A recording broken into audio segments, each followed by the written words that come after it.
don't know, I can just be bothered going for a walk. Welcome back to the channel. In this episode, we're finally going to visit historic Ypres. Yeah, come on, we're here, we're going to see it. Of course I am. And to attend the famous last post ceremony at the Menin Gate. We find out about the crude protection made against the first chemical gas used in World War I. And a late night leads to a late search for a Parkup, and we manage to spook ourselves. Welcome to the channel. That's Harry, our campervan, and that's me, Jane, and here's Stu. And we love to share with you our van life adventures.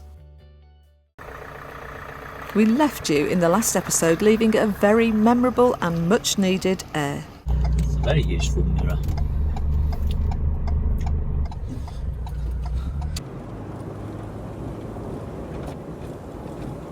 And there are the ladies outside the patisserie shop that sold Stu the plant in the last episode. We were pleased to find out that that plant that Stu got for off the lady, actually he thought it was a house plant. And actually it's a azalea. So if we can keep it alive till we get home, we can plant it in the garden. It was brilliant, really enjoyed that stop. Unexpected. End of a bit of a stressful end to yesterday's day, the drive. But, it was good. I don't think there's many, I was actually looking, I don't think there's many places in Belgium that say approved loud motorhome stop that's for free. Like, there doesn't seem to be that many in Belgium. There's a few, there's not that many. I'm not sure the status of free camping in Belgium. I suspect it's frowned upon, but I don't know how impressive they are to start clamping down on it. I just went into the supermarket to get some water, and they had I took a picture of it actually. It's like red currants, red raspberries, blackberries. Turn left. And that was £11.19. It's been quite expensive. And we haven't overdosed on treats. Okay. We may have a little. I think you're lying. 17. But like when we're in Ireland, it was like a boot camp for me. It was really healthy eating, but here's just a bit difficult. You don't have to have the pastry or just water. Well, It's not necessary for you. It could be just for me. that means you have to have double That's that. okay. I'm not taking It's it all in right. for the team. If they're not in front of me, I'm fine, but the minute they're in front of me, that's it. Just spotted we've got another travel buddy. Thought you were going to open the window then. Oh, I could do. No, because he might come in Ah, and then true. all hell will break True. loose. So today I'm head of the walking tour in Ypres. I'm really looking forward to it. We wouldn't even be going here except we met a Turkish soldier, and as soon as he started talking about it, I'm like, I've got to go there, so we're going. Ypres had 5 battles in the First World War, and they used, for the first time, they used gas in warfare. And there's a picture of them online, you know, when they started using gas, and they'd issued them with these great big, hopefully Stu will find the picture of these great big wads of cotton, I guess, or rag around their faces to try and protect them from the gas. They've also got a museum, and it's also got a really large, one of the largest craters that's also now actually a pond. I think it's filled in and it's just a big pond, so you don't sort of get to appreciate them. So yeah, I'm really looking forward to seeing it, seeing the last place. Which from all angles.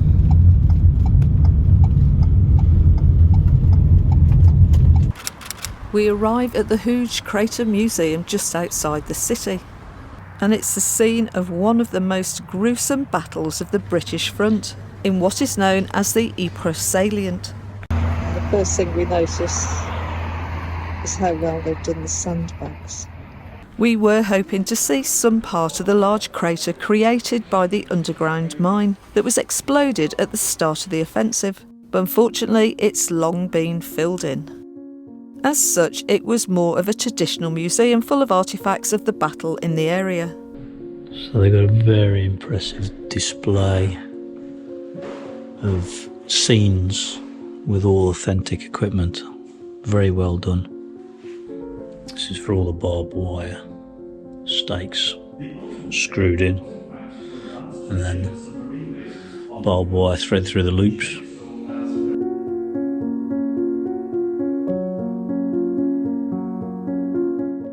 There's a bit of a workout carrying the shells. So they've got like a carrying pannier canvas vest that you used to wear with all the parts of the shells. So these are all various gas projectiles. It's in 1915. The Germans tried using chlorine gas for the first time in the battle. Gas protection from very crude forms on the early days, where it was just basically wadding over the mouth to more hoods, and then gas masks were involved and invented.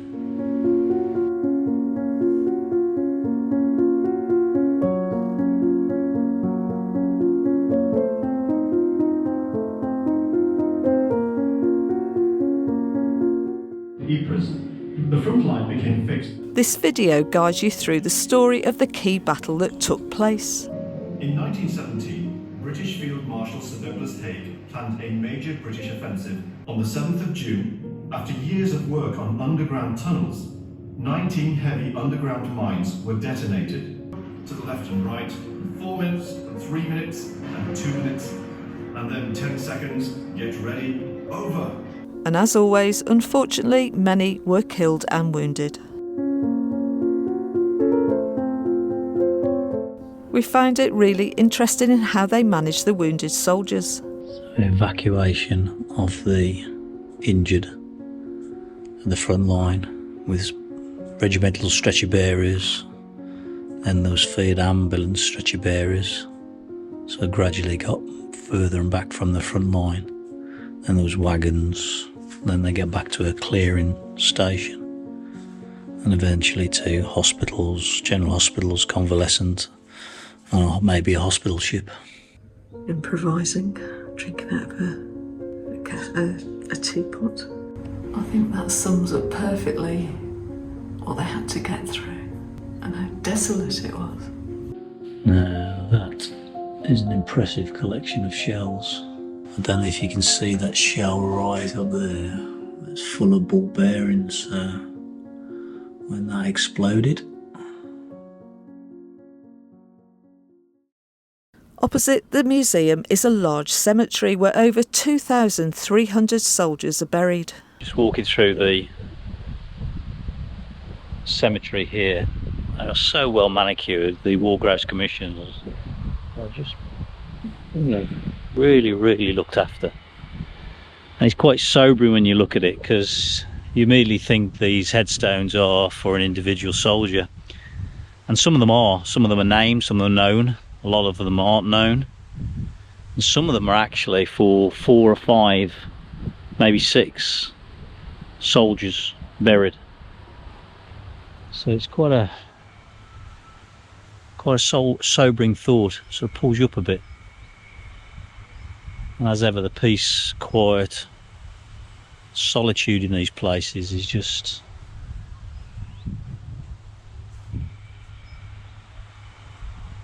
well, I don't know what the word is really.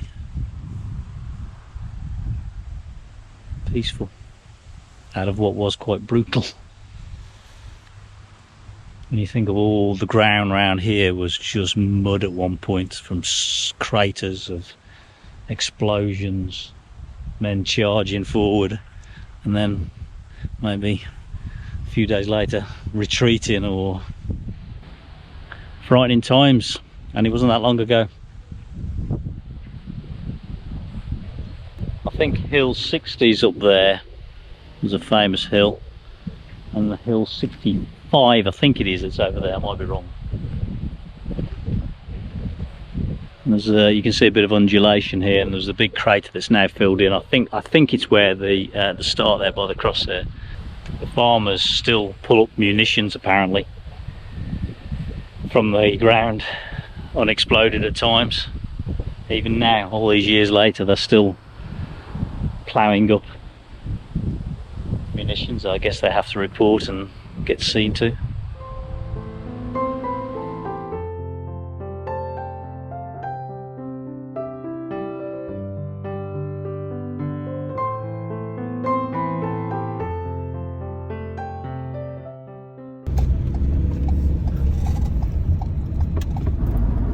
Just noticed Stu's plants. That was Buddy. I'm going to make sure we can try and keep it alive till we get home.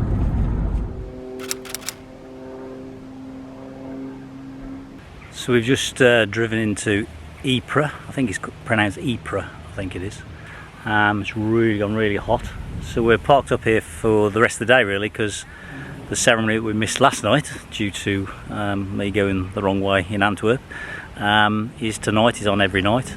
I expect it'll be busy tonight, but we've just parked up not far. Fortunately we just got the last place actually. For the tucked in side you can park on the other side, but we wanted to get under the trees in the shade, which is good. So we're going to go and have a walk around the town in a bit and see the sights of Ypres. It's been nice actually, because we've just been making decisions on the fly about where we go next. I'm not planning any more than a day ahead. We've got a sense of where we're going next, but we can easily divert as we did last night in Belgium and found a fantastic place. So it just proves not to plan too much. The best places are all the ones that you don't know about. These have been in the van all morning, so I think they might be a wee bit warm. I'm sure they'll still taste lovely. This is lunch today. Yeah, I had a taste. You had a taste of mine? No, I just wanted to see if that was custard or spun. Just You took some of my pie. you didn't notice. It was only a small bit. Is it nice? All of that was €8, and that's good. So that's two of those, half baguette, a pan of chocolate, and that's custard figure of 8 thing. Yeah. I think that's alright. No, it was good. I think you pay more than that in England. Pay for it. Well, I'm not going to say you pay more for everything, because the bloody fruit was expensive in the supermarket. It is. Nashville, yeah. It was $12.99. What? It was £11.15 for a thing of you fruit. just said That's cheap, but supermarkets aren't. Oh, I think Patisserie and bakeries are cheaper. It's hot. Short weather. I'm not going to lie, I'm bloody knackered today. We're not normally out at night. Getting old. And that thing's at 8 o'clock tonight, so it's another late night. Could be 9 o'clock before we park on. Oh, 9 o'clock. It's very late for us. That's straight to bedtime. It's stress time, that is. Yeah, we have to do our photos more or less day by day, because in Ireland I was leaving it up to a week, and then it would just take me hours. Don't know, I can just be bothered going for a walk. Yeah, come on, we're here, we don't see it. Of course I am. Just nice watching the trees. 21 My view. This is my view.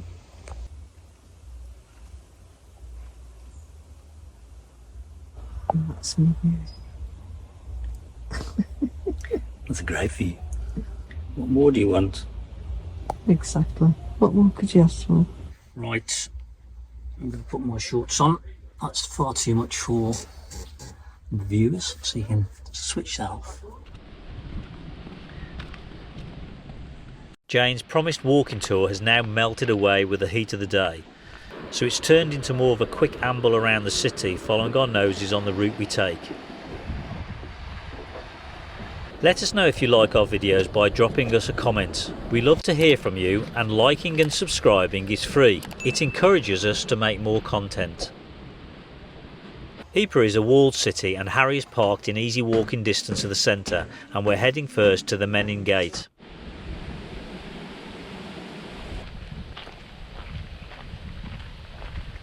So this is the memorial for the Nepalese nationals who lost their lives as Gurkha soldiers. For all the Indian soldiers who died in the First World War. Unfortunately, the gate is going under 2 years of work, so it's hidden behind scaffolding. The Menin Gate was unveiled in 1927 to honour the soldiers who fought around Ypres. It was chosen to be the memorial as it was the closest gate to the town of the fighting. The gateway by this time was known as the Menenpoort, or Menin Gate in English, because the road leading through the gateway led to the small town of Menin. British and Commonwealth soldiers often passed through the Menenpoort on their way to the front lines, where tragically some 300,000 of them being killed in the Ypres salient.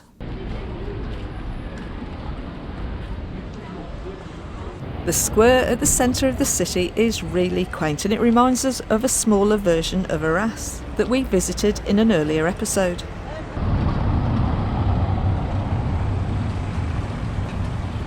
It has lots of interesting buildings and places to eat.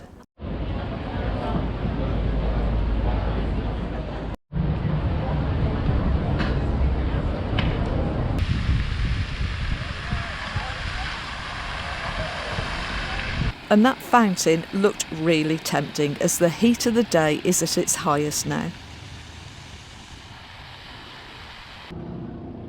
Well, he looks pleased with himself. Unfortunately, we've had our quota for the day. We soon find a street bar for a thirst-quenching quick drink before tea.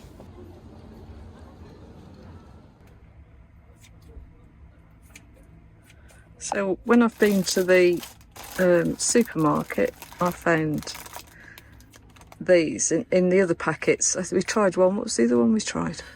Risotto.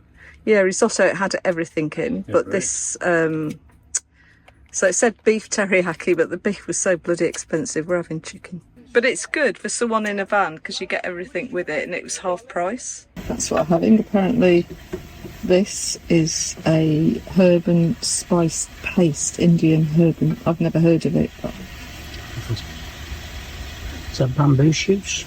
Yeah. The bamboo shoots, it's, what's it all? Beanstalks.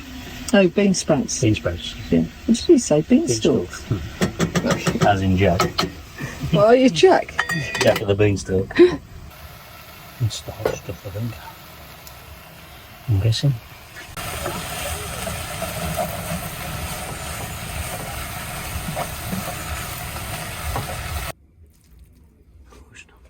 Bloody hell. So, I did notice it said 2 to 3 portions. I think it's 2 giant-sized portions. Peanut butter sauce. Peanut sauce. These crispy onions. Good chilies on the top. It's not really hot, but I have added some yoghurt with mine. Nice? It's quite mild, yeah, it's nice. It's quite mild. Well, it's time to head back up to the Menin Gate. As ever, we're here early. Yeah. Just starting to put the barriers out. The ceremony is held every evening at 8 p.m. and it can get really busy. And we decide to split up as I want to be at the front and Stu stays at the back to get a different view of the ceremony. Incredibly, the ceremony has been held every evening since the 2nd of July 1928, except for the period when Belgium was under German control during World War II. To keep it going, a similar last post ceremony was held at Brookwood Military Cemetery in Surrey, England for continuity. Good evening, ladies and gentlemen. Welcome to this daily last post ceremony.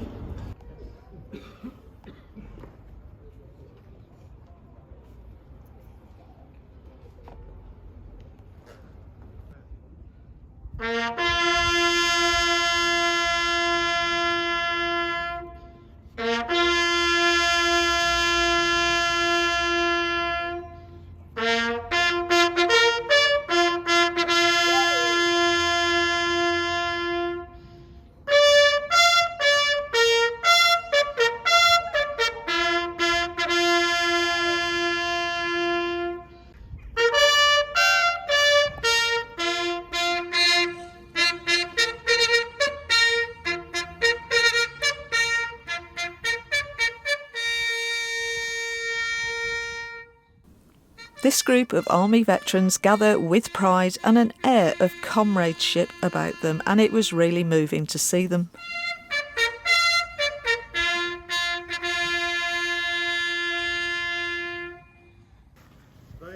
shall grow not old, as we that are left grow old. Various groups visiting attend to lay wreaths, and anyone with advance warning can take part in the ceremony. Tonight we have the Army Regiment, then a Northern Ireland Orange Brigade that is currently touring war sites to honour their soldiers, and then various other community groups. I've got to say, it was really emotionally charged just being there.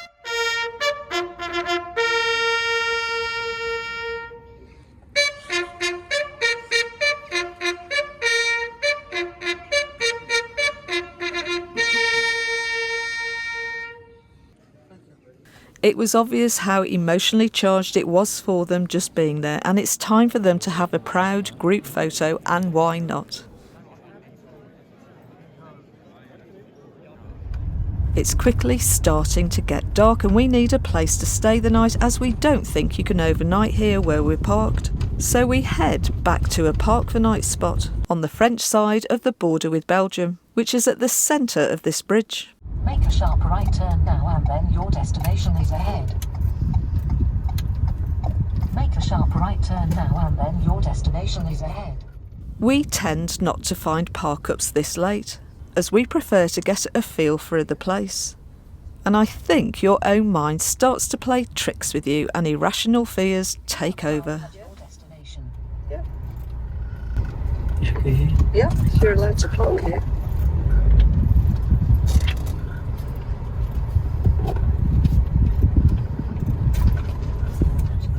And as you can see, the farmer's working really late. And I must admit, we were a bit spooked and unsure of ourselves, and it took us a while before we felt that it was acceptable to stay. It's a bunny rabbit. Oh.